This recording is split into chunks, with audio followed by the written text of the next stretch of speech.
I spent a lot of my time on this platform criticizing the world we live in today.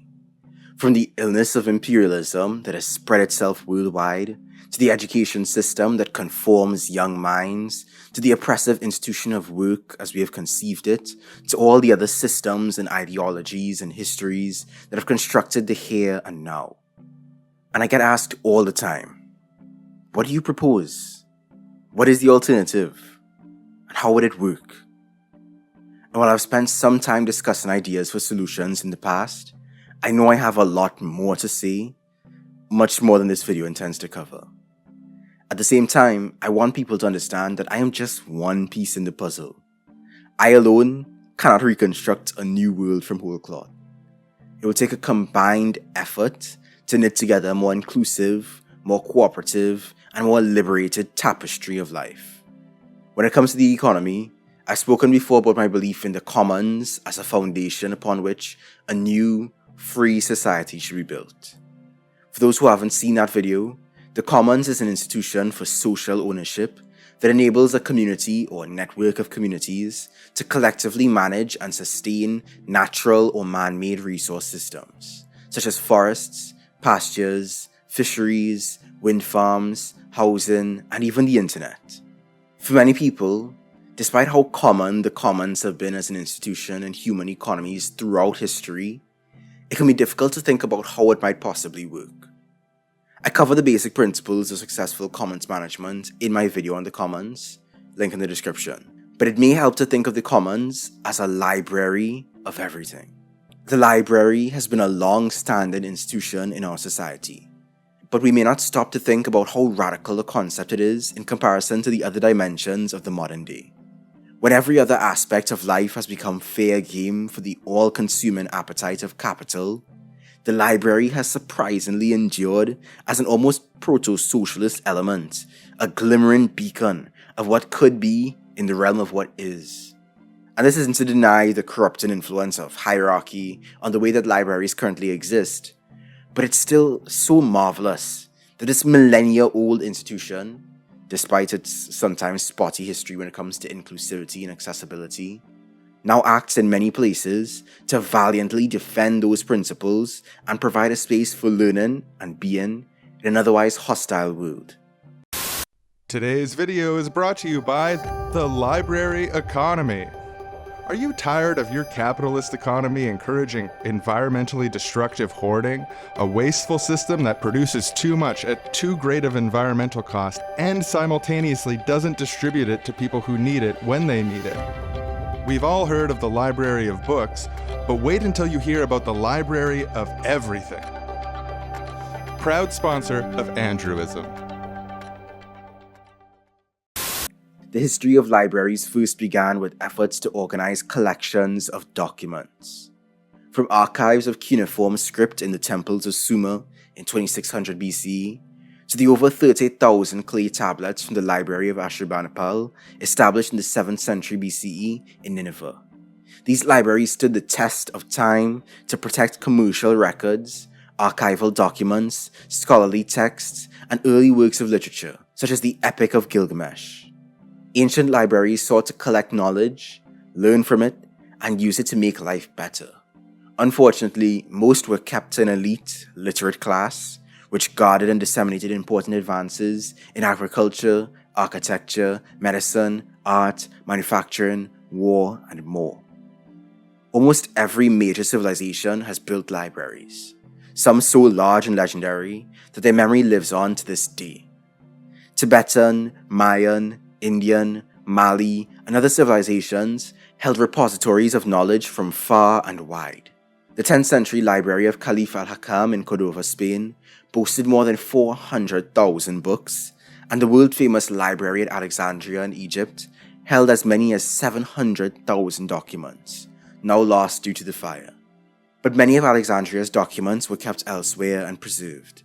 The same cannot be said for the libraries destroyed by conquistadors and the human libraries that carried generational knowledge of oral history that was slaughtered by colonial empires.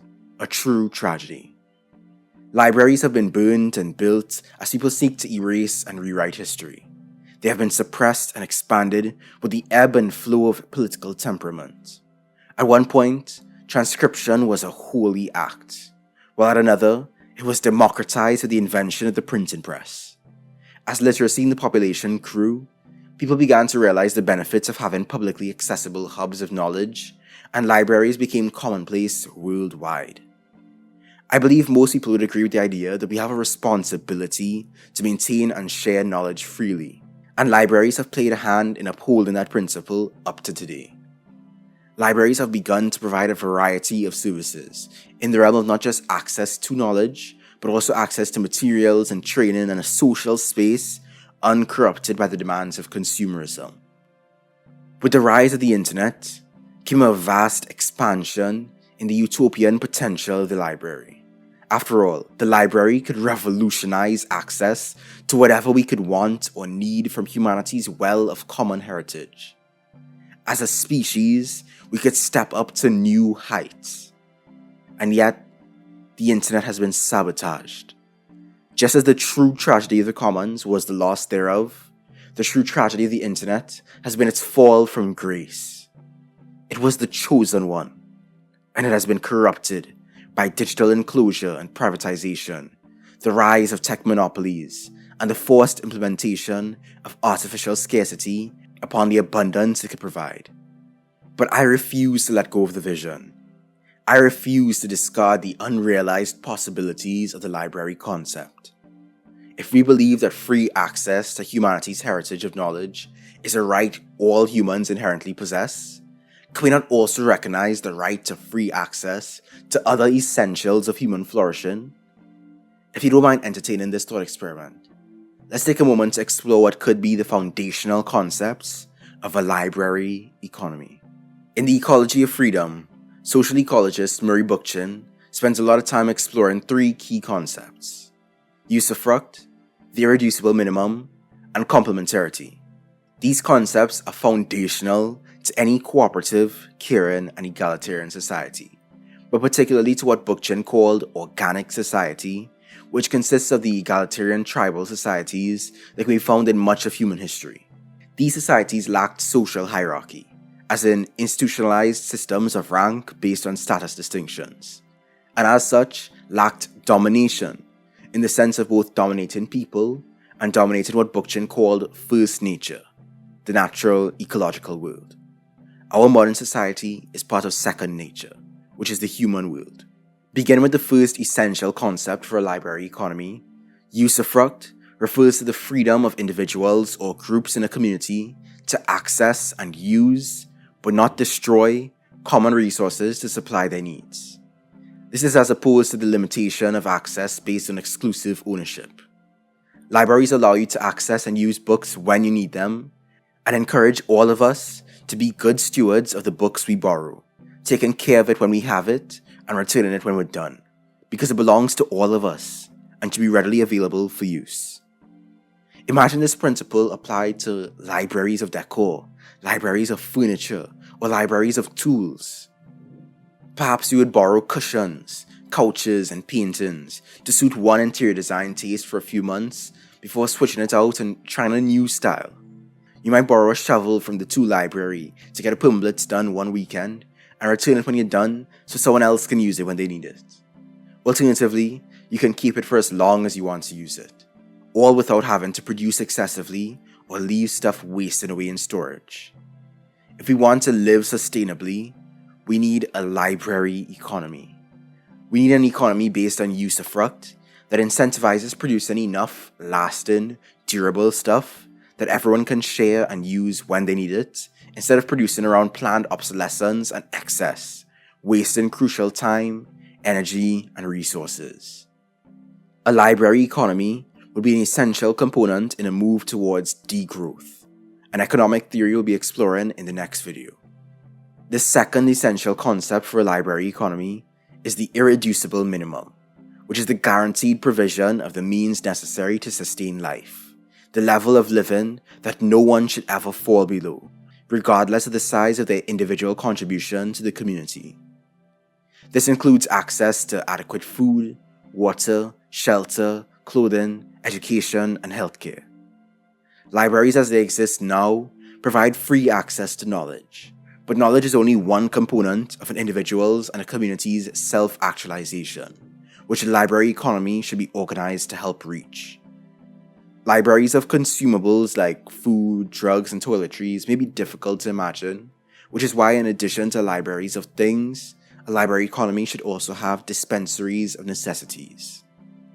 Farming cooperatives, in collaboration with cooking collectives, can work to ensure that the entire community is provided with a range of healthy food options from the local and regional gardens, farms, and food forests. The Popular Assembly can organize with building cooperatives to establish a range of housing options to accommodate the needs of each and every member of the community. An emphasis on slow fashion by a broad and diverse network of designers and tailors, as opposed to fast fashion, would ensure that everyone's wearing clothing that lasts in the styles that they like. A library economy would require a vast reorientation of our priorities from the centrality of capital and competition to the centrality of humanity and cooperation, which brings us to the final core concept for a library economy: complementarity. Some people are abled, some people are disabled. Some people are bakers, some people are shoemakers. Some people will farm and some people will sing. People will have a say in how they labor and how they leisure. None of them need to be defined by or limited to the things that they do, but all should find joy or satisfaction or accomplishment in the things that they do for the sake of doing them. Together, we will have all the bread, shoes, veggies, and songs we could ask for. And for the things that no one enjoys, as I said in my video on a post-work society, we can find ways to rotate, gamify, or transform the tasks that need doing to make the drudge less drudgerous. A library economy should be based upon a complex social ecosystem that fulfills the many necessary roles a society needs filling. Complementarity is a way of looking at non-hierarchical difference as something that is generative, where each person contributes a small part to an outcome greater than the sum of its parts. Complementarity can be found within communities, ecologies, technologies, and even typical libraries, both in the relationship between libraries and their patrons, and in the roles that libraries fulfill, such as research, information architecture, and collection management. Our approach to nature must similarly be based in complementarity. Rather than maintaining an antagonistic, dominating relationship with first nature, we should strive to find a complementary melding of first and second nature, generating a third nature that is reciprocal and sustainable. We now go to the scene at the Royal Dream Cruise Line. The appetizers on this cruise line are amazing. I'm gonna do a flip. Hi everyone, crew, guests. It's me, the CEO of Royal Dream Cruise Line, so I hope you're enjoying your drinks and your little snacks. And the really great thing about this wonderful, beautiful cruise is that it's my private property. I own it. And that means I control it. I get to decide whether it's a floating ship or it's a sinking ship. I could just destroy it right now. Wait, what? Did he just say he was going to sink the ship? I wouldn't like that. We're kind of using it right now. It's my private property, and I can destroy it at any time. And how would you like it if I came into your house and I took food out of your baby's mouth? That's exactly what you're proposing.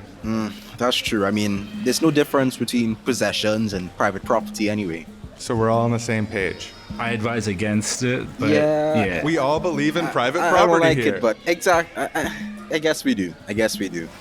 could I ask as a favor to you that you don't destroy it?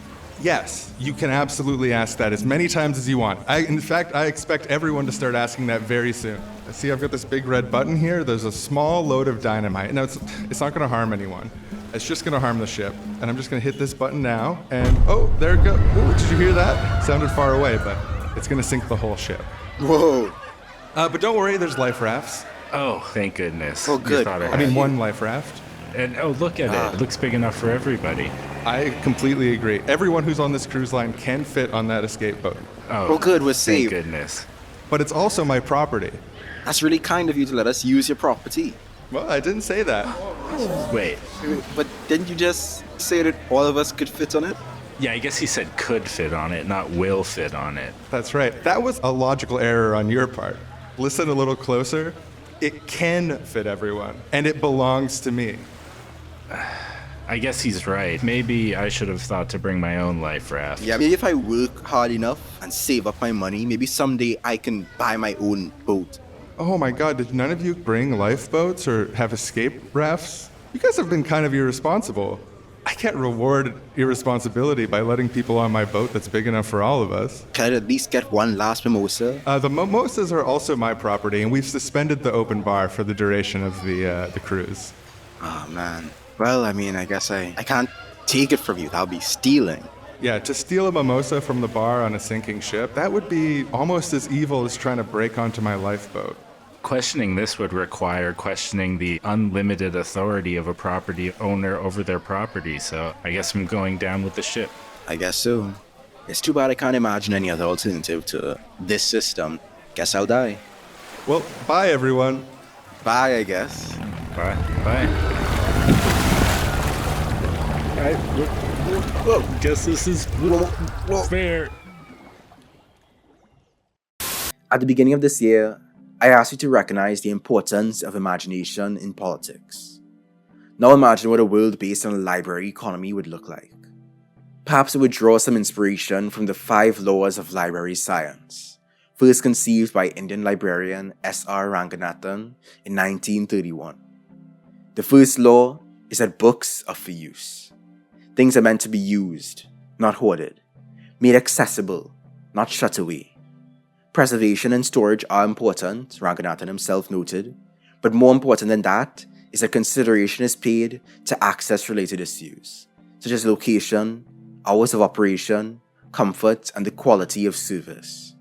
The second law states that every person has their book, and the third law declares that every book has its reader.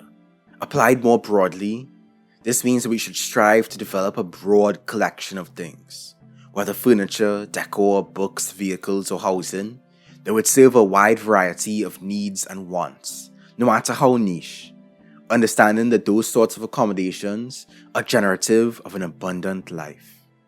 The fourth law says that we should try to save the time of the user. Libraries require a lot of coordination and effort to maintain, even more so if we intend to apply their concepts upon broader society.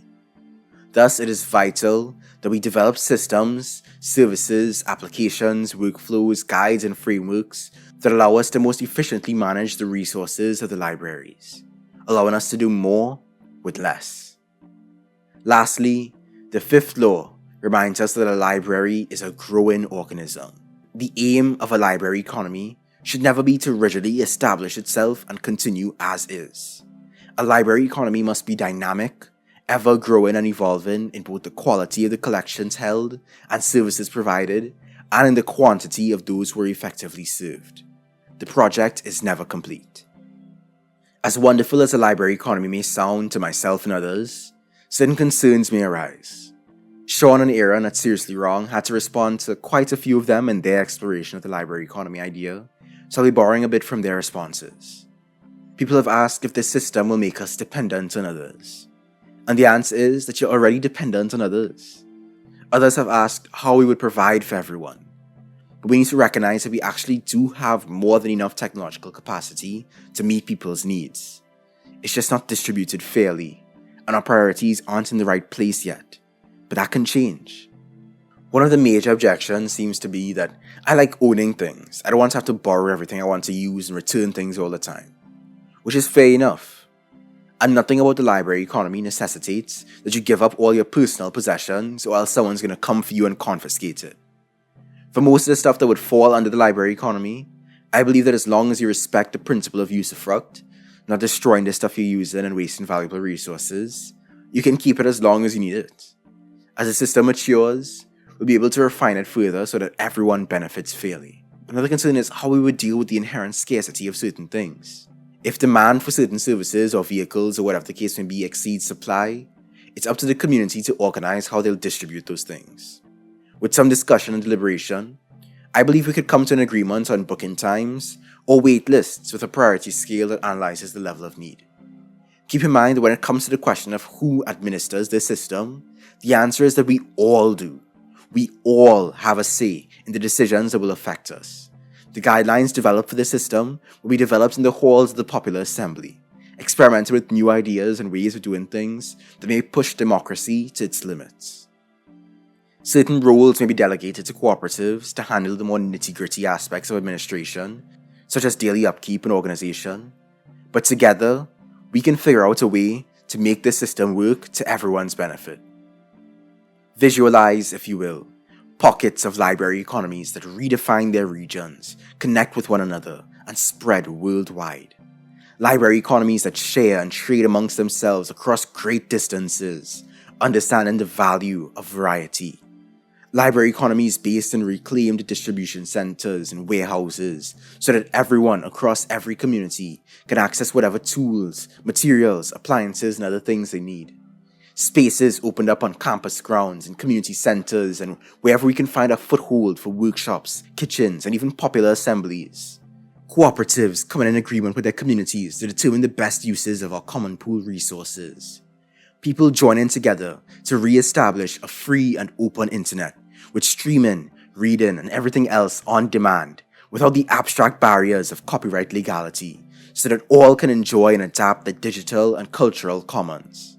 All of us organizing to simultaneously decrease wasteful production and consumption while ensuring that all have dignified access to the necessities of life. We can start taking steps today to lay the foundation of this vibrant society, to shift the dominant social relationship from conflict, hoarding, and competition to caring, sharing, and cooperation. It'll take time and likely multiple iterations, but alongside our other efforts toward liberation, it'll all be worth it in the end, because we will all get to enjoy real abundance like never before. As the great philosopher Cicero rightfully said, if you have a garden and a library, you have everything you need. All power to all the people. Peace. Hey, not a bad day for a move, huh? Yeah, the weather's great. Thank you guys so much for helping me return this crib to one of our many libraries so that I can, exchange it for a toddler bed. Of course. Glad to help. My pleasure. Anytime. I swear, having a kid, it's like you're returning things to the library and getting new things all the time. They grow so fast. You have to swap things out so frequently. Glad to help. That's what friends are for. It takes a village to raise a child. 100%. But look at this truck. This is cool. I don't think I've driven in a truck in like a decade or more. Oh yeah, me neither. I've been riding my bike a lot. Unfortunately, it broke. So did my phone. How do you manage to break two things at once? Like, the stuff in the library is so durable. Like, it's freakishly durable. That's like Yeah, it unheard must of. have been quite an accident. Yeah, well, I was on my way to the art library that had just opened up and wasn't watching where I was going and rode right into a tree. The bike's wheel got all twisted and I fell right on my phone, and I really need to ride safer. I mean, I'm gonna get them fixed, thankfully. Because the phone is modular, I can replace my parts and I can go to the maker space and fix up my bike. Shouldn't take too long. Do you mind dropping me off at the maker space? Oh yeah, no, absolutely. It's on the way to the camping supplies library. Me and the family are going out this weekend. Oh, nice. I'm going to keep the truck to go camping and then take the truck back to the truck library after that. By the way, guys, no compliment on my watch. Did you guys even notice? Look at this bad boy. Took it up from the watch library. Oh, wow, nice. Beautiful. Yeah. Ooh. There's so many libraries these days. Yeah, I've been meaning to check out that art library with having all art, all music, all TV shows, all everything available in the library app. Sometimes I'm like, oh, do I even need to go see physical art? But it is beautiful to see the originals sometimes. So worth it. Oh, it's 100% worth it because it's also like a lot of new artists that have come up. They've done so many creative and interesting things with all the stuff that past society has just pumped out there. Like, you would be surprised what people have been able to do with disposable masks and duct tape. Don't even tell me. I want to be surprised. Yeah, it's better in person, I'll tell you that much. What are your plans for the weekend? I'm probably just going to hang out at the community kitchen and help make food for people. I just enjoy doing it. I got friends there, and I'm going to make some macaroni, and I'm going to make some lasagna. I'm going to make some hamburger. I won't bore you guys. I love feeding people so much. Sometimes I'll just start listing foods I plan to cook soon. Nah, but that sounds delicious. I think I'll probably come and grab a plate or two. I always love eating at the Commons cafeteria when you're in the kitchen. Mm-hmm. The food's always great, but... Yeah, you really make it with love. Oh, thanks, guys. You're making me blush. I'm but a humble cafeteria volunteer. I don't have any pretenses, but thank you. I think there's an art to it.